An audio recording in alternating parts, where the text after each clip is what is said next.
Welcome back to Good News, Bad News, the Libertarian Christian Roundtable, where we discuss the news of the day, week, last few weeks, with the crack team of Libertarian Christians from the Libertarian Christian Institute and my dog barking off screen. And so we are going to And my talk children screaming off first. screen. We are going to talk And me screaming first. on screen. Settle down, Sorry. boys. You're What do crashing we my got party. today? You're crashing my party, which is leads me into the first topic, which is Norman talking about whether or not there was a crypto crash or is it a clearance sale. Norman, what has actually happened in the past few weeks? We're at the end of May. We're near the end of May. Got about a week to go. What happened in the month of May with crypto? Absolute madness, first of all, and it was a wild month in the world of cryptocurrency overall. We saw a variety of things happen in a multiple different asset classes there, from the Elon Musk tweets and in fact Elon Musk even being on SNL and the purported rise of Dogecoin as a result, which is very weird. He's For, helping. yeah, well as potentially pumping some other coins as well, and then last week in particular, we saw some pretty wild pullbacks on the order of something, 40 to 50% or more in certain coins in particular. Bitcoin alone pulled back around on the order of about 40%, which was, perhaps this is not an abnormal thing in the sense of what we see throughout the history of cryptocurrency. But what was, I suppose, the most significant about this one is the flurry of events that surrounded it. And in particular, what I'm referring to is the supposed headline, the headline of the supposed ban, if you will, of cryptocurrency in China. Some people were literally calling it that, and that is absolutely not what was said. And the fact that the markets reacted in such a way is it's really interesting, because it really separates in many respects the speculators from the real investors. And I think that's kind of the lesson of it all. So let's kind of back up and say what exactly happened. Well, institutions in China, industry associations, kind of reiterated a prior policy that had been stated by the Chinese government, that's saying that certain institutions should not be dealing in cryptocurrency, things like banks and whatnot, should not be accepting transactions in those. And that's, this is nothing new in terms of, there's no new laws being passed in China or something to that effect. Nothing really changed in China as a result. In fact, China is still at the forefront in many respects of the cryptocurrency mining industry. And of course, China is still the number one manufacturer of ASICs, application-specific integrated circuits that are the primary ways in which people mine cryptocurrency at this point. And nothing changed. Nothing changed at all. But the announcement itself triggered what seemingly was this massive pullback. And so one could argue that perhaps this is, just indicative of, fear, unrest, despair, or FUD getting spread by various industry entities to perhaps cause this pullback, anticipate the pullback, and then invest in. I'm kind of the opinion that this might have been activity perhaps even by the Chinese government itself as an opportunity to buy in, or perhaps even other governments. Who knows? I mean, I don't mean to sound like a total conspiracy theorist about it all, but it wouldn't be surprising if it was some, coordinated move in order to do that. And you can understand why. I mean, you're basically right now buying Bitcoin on sale. And so I think that's kind of interesting and significant. It really does, in many respects, I would say on some level, benefit the long-term hodlers, because suddenly now we have an opportunity to buy in on sale.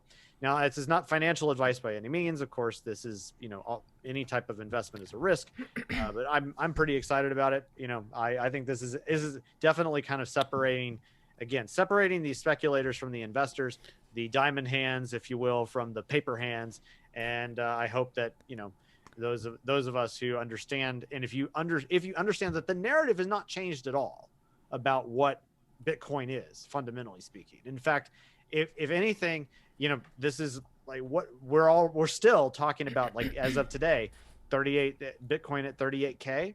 You know, you're still tripled what it was a year ago. I mean, what's the problem? You're almost double what it was at Christmas. Yeah. So there's been no fundamental change in the way in which we understand what's going on with cryptocurrency as a whole. Yeah. And so, and even Warren Buffett would say, you know, like if your narrative, if your reason for having bought has not changed, if there is no fundamental change in the narrative of what's going on in your investment portfolio, then why would you sell? It doesn't make any sense.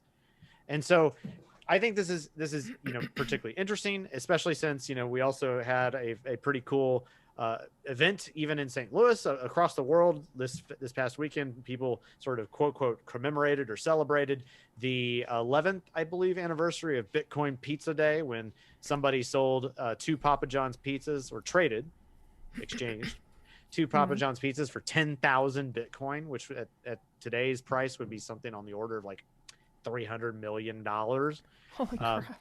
Yeah, when you think, I mean, that's crazy to think about, but like at the time, this was a significant step. It demonstrated, I mean, it was probably in some respects, it was one of the most important transactions that has ever been transacted. You know, when you think about it, because it demonstrated how it was that easy to exchange a cryptocurrency for an actual physical good. I mean, it will go down in history. An expensive lesson.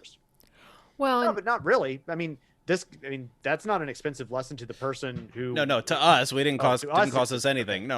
Just that was the thing. Do you know, I was for many people, and again, we're not giving financial advice, but for many people who have been new to Bitcoin in the past, say, year and a half, whatever that may be, Norman, you've seen a number of these dips happen over the course of several years. I had to personally ride out a dip that happened right before the crash in 2017.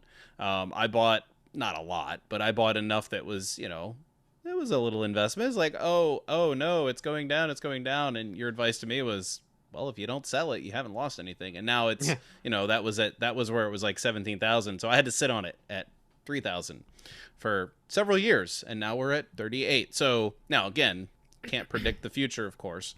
Yeah. But I can predict that Carrie has to say something because I interrupted her. Well, I was just gonna, I'm still learning a lot about Bitcoin, and it also seems that there's, dovetailing all of the crypto stuff is also all of the, what do they call it? Central bank digital currency, CBDCs. Oh yeah, because they are Stable moving coins. towards that, right? They're moving towards that. The Fed's moving towards that. Yeah. So it isn't. Aren't they also trying to? I mean, as far as they like the central banks, aren't they also trying to discourage crypto? Buying crypto by normal, everyday, average Joe who doesn't know all the things that Norman Horn knows. I mean, if they are, then it's not much different than, say, them buying up gold while still telling people, nah, you don't need it. Now you don't need it. Back in the day, back in the closing of the Bretton Woods window and various things like that. I mean, to me, like, I think the cat's out of the bag. There might have been a time in the past where the government could have banned many governments could have just banned Bitcoin and cryptocurrencies in general. But here's the thing. Why on earth would they do that now? And in fact, that goes back to the argument, like, even when people were saying, before I was even going deeper into the story, like, people were saying China's going to ban Bitcoin. I was like, there is no way that China will ban Bitcoin. No, they'll tax it. Paul, Norman told me, buy all the Bitcoin. Put it all on Bitcoin. Put it all in every dog last money. Red cent. Yeah, thanks. It was an official tip from Norman Horn from Lancaster Christian. No. Lancaster Christian I keep getting the L's Institute. back from Libertarian Christian Institute. Thank you so much. Yeah. All right, Norman Horn. That's right. Thanks. That's Dr. Norman Horn to that guy. So Matt. Yes. What I think that person probably heard you say was buy a lot of Bitcoin, but what you said was buy all the Bitcoin. Please do. Please. Drive up Drive it hashtag Ron Swanson, right? Yes.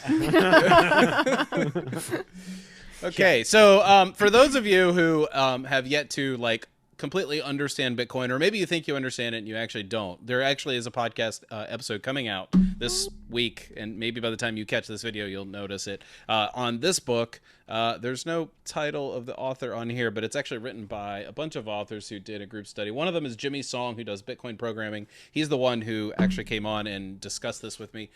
Let's see, little over 100 pages book on the origins of money and Bitcoin, with some biblical perspectives on it.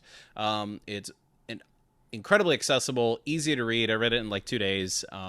So it's really, really great. It's really about sound money. It isn't exactly about Bitcoin, although it does get to Bitcoin. And for those of you who don't realize, from the Austrian point of view, this is actually the real reason why Austrian flavored libertarians actually like Bitcoin.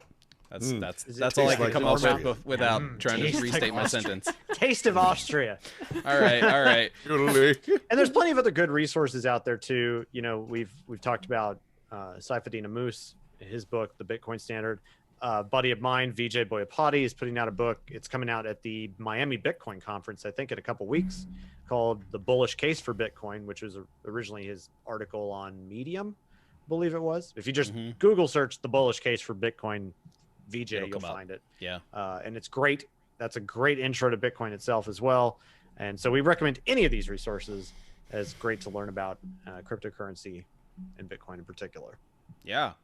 So speaking of, I mean, we're going to talk about financial stuff for the next segment too. And that has to do with, I'm calling them Biden bucks because it's just a silly, stupid way to say it. Matt's got an article, or no, wait, you've got the other article. Never mind. So Carrie, you wanted to talk about what's happening this summer a little bit, but then it leads into something actually a little bit more problematic and serious. So I'll let you lead it. Yeah. So I guess this has not been as huge news as all the other stimulus payments have been, but Biden announced this week that they were going to be giving us an advance on our child tax credit if you have if you have children.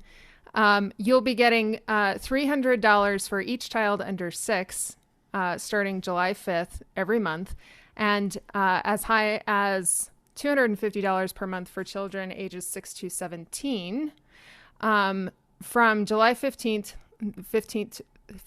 through the rest of the year. I can't speak. So he's calling this an advance. No, he's calling this a tax cut, first of all, which is strange because the child tax credit is just a deduction on your taxable, or not deduction, excuse me. It's reducing your taxable income, not actually giving you cash, in the form of a refund. So I'm not sure why we're getting actual cash here. Cash and prizes. Yeah. But at any rate, it also says, it says here, the advance payments starting mid-year will deliver half of the annual child tax credit, which was expanded on a one-time basis in the American Rescue Plan in March. Up until now, the child tax credit was something added onto a family's tax refund once a year. So now families are going to be receiving at least $250 a month per child from the government automatically through direct deposit, ostensibly to rescue us from all of the other nonsensical things that are happening right now. And really what I want to point out is, I mean, first of all, this isn't a tax cut. If they wanted to cut taxes, there's so many other ways that they could actually cut taxes and help us. But this is what I wanted to point out. And so Matthew has a link to an article. This whole year, I have been pointing out that the government is acting abusively with this lockdown in particular. And so I wanted to point out, if you scroll down to the bulleted list there, Matthew. This is what is financial abuse. So define financial abuse though in the first place. So financial abuse is typically something that happens within domestic partnerships, marriages, relationships of various kinds. And so these are signs of financial abuse, and I just want you to consider this in terms of Congress and the government. So, I mean, it's uncanny. Yeah, trying to control your use of access to money you have earned or saved, using your assets for their own personal benefit without asking, taking money or using credit cards without permission, ruining your credit history by running up limits and not paying bills. That one right there, that one. Claiming now, and I want to point out that one specifically that I think is particular to these tax cut things is where is it? Demanding that you no. Using offers to help you with your budget or financial decisions as a cover for gaining control over your finances. Because one of the other things that is coming up in Biden's plan is that they want to keep track of every transaction that takes place in your bank account. So normally they don't do that. And now they want to track everything. And they're using these automatic, direct deposits. Here, we're going to give you some free money and help you out because we've ruined the economy. And yeah, so pay attention to that because it's totally abusive. LCI is not here to give you financial situations, but don't do it. I think consult your tax professional. Don't do it. Yeah. Yeah. And it's interesting that the more, harkening back to our prior segment, the more that cryptocurrency becomes adopted, the easier it is to just exit this. Yeah. Yeah. I mean, you'll still, legal tender laws mean, of course, you'll still have to pay your taxes in dollar bills and whatever. Well, the whole point, again, for competing currencies, and really the whole point about Bitcoin and other currencies and this issue in particular is the libertarian idea of competing currencies. Is that if there were currencies out there that were much more stable and, you could actually bank on it and people put their trust in it, that's a very big libertarian idea. And we see that opening up before us. I mean, the whole Bitcoin crash, I'll just call it a market correction for all intents and purposes, I think. But it then bolsters the idea that if you're in a situation like this where the government has that much involvement in your personal finances, then get out of that relationship altogether and free yourself from the burdens of a government overlord over your personal finances. So competing currencies for the win. Yep. Indeed. Yeah. And you know what? That actually helps us segue into freeing yourself from government overlords, Matt. Because I noticed that you have a background that's new. Something's changed if you've seen me of late. Well, what happened just recently, Doug, is we had an election here May 18th in Pennsylvania. And on that election were a couple of constitutional amendments, not just a couple, 4 of them. 2 of them were important really to the whole Reopen PA movement. And I know that there were concerns and comments and questions about what this would actually mean for the people of Pennsylvania. But basically what they did was they stripped the governor's power to constantly renew an emergency order where he had to work with the General Assembly again, and wouldn't allow him to take that much control over the whole state of Pennsylvania. So frankly, what the people of Pennsylvania did just recently was, and it was first in the nation, Pennsylvania voters become first in U.S. to impose new limits on the governor's powers. So it really is an unprecedented move where a governor of a state was acting so unilaterally that the people of Pennsylvania actually pushed back. And that's what I think real limits on powers looks like, and a useful exercise of constitutional powers and a representative republic or commonwealth in the state of Pennsylvania. So, even though we're using those political aspects to remove that power. I do think it is appropriate within this situation, and, you know, not to be bloodthirsty revolutionaries or rioters in the streets. We are using the current political processes to reclaim those freedoms. So all in all, I think a win. Let's hope we don't regret it down the line. You know what's interesting, Matt? I was thinking about this 2 years ago. This could have been on the ballot, although obviously no one would have proposed such a thing. But if you had asked people, Pennsylvanians, 2 years ago, would you vote for such a constitutional amendment? People would be like, well, one, you'd probably have far fewer voters turn out to vote. Sure. Because they'd be like, well, why would I care about that? Nothing's really going on right now. But you motivate people through either fear or anger, and you know, rouse their passions against the governor or even in favor. I mean, it was a solid majority, but it wasn't like 90% of Pennsylvanians voted for this, or 90% of the people who voted didn't vote for this. So so that's one thing that's interesting to me. It's like 2 years ago people wouldn't have even cared. The other thing is, if you had actually polled people, depending on who's the governor, you'd probably get a pretty not unanimous, but pretty solid majority saying, well, no single person should ever have that much power. We don't want that.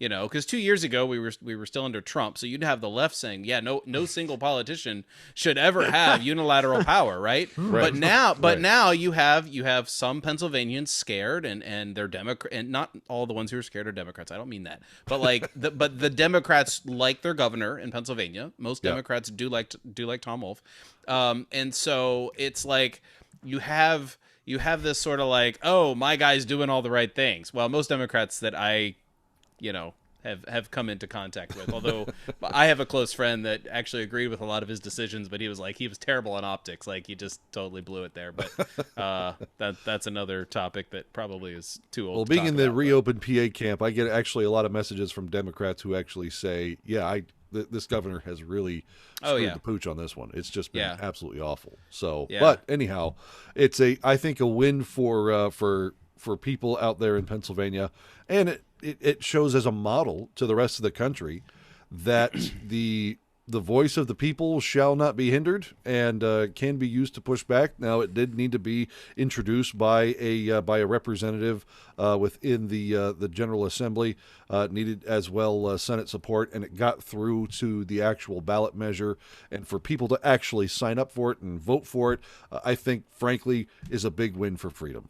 Yeah, for sure. And it, just as another comment on that, this is one of those situations where I'm not a big fan of voting, but I proudly went to the polls, and I'm like, I'm here to make this, because it wasn't just a person with a lot of ambiguity about what they're going to do, and obviously power. This is literally, I have my voice on what the Pennsylvania Constitution actually says. Now, we can deal with the math problem of like, well, does it matter if you vote?